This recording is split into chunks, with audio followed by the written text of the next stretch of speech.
다음 중 공배수와 최소공배수에 대한 설명으로 옳지 않은 것은 어느 것입니까? 라고 했습니다. 자, 1번. 최소공배수는 공배수 중 가장 작은 수입니다. 이거는 우리 최소공배수의 뜻이죠. 공배수라는 게 뭐냐면 공통인 배수예요.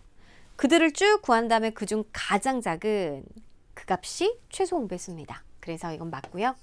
자, 공배수는 최소공배수의 약수입니다가 아니라 배수가 맞죠.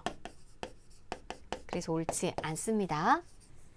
약수와 배수의 관계인 서로 다른 두 수의 최소공배수는 두 수 중 큰 수입니다. 라고 했어요. 이게 무슨 말이냐면 약수와 배수 관계.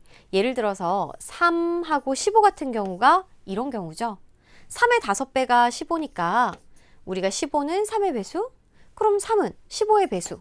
이런 두 수에서는 최소 공배수는 두 수 중 큰 수 맞습니다. 그래서 15, 큰 수가 최소 공배수고요. 그리고 한 가지 덧붙이자면 작은 수는 최대 공약수가 나온답니다. 그래서 3번도 맞는 얘기고요. 4번. 최대 공약수가 1인 두 수의 최소 공배수는 두 수의 곱입니다. 라고 했어요. 최대 공약수가 1인 두 수 한번 찾아볼게요. 예를 들어서 둘 다 소수인 경우는 어때요? 최대 공약수가 1인 경우죠.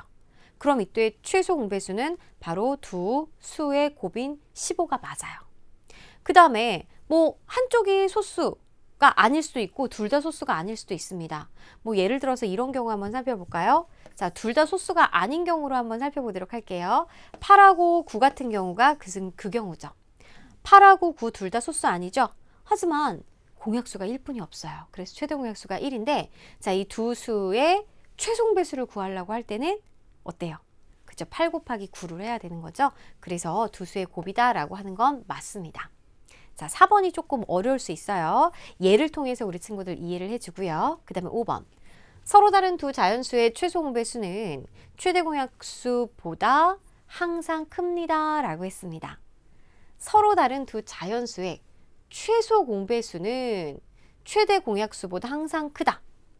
예를 들어서 이런 경우 우리가 앞에서 봤던 것처럼 자, 지금 이 서로 다른 두 자연수 최소 공배수 15죠. 최대 공약수보다 큽니다. 맞아요. 그 다음에 3하고 5 같은 경우도 최대 공약수 1이고 최소 공배수는 두 수의 곱이니까 항상 큽니다. 그죠?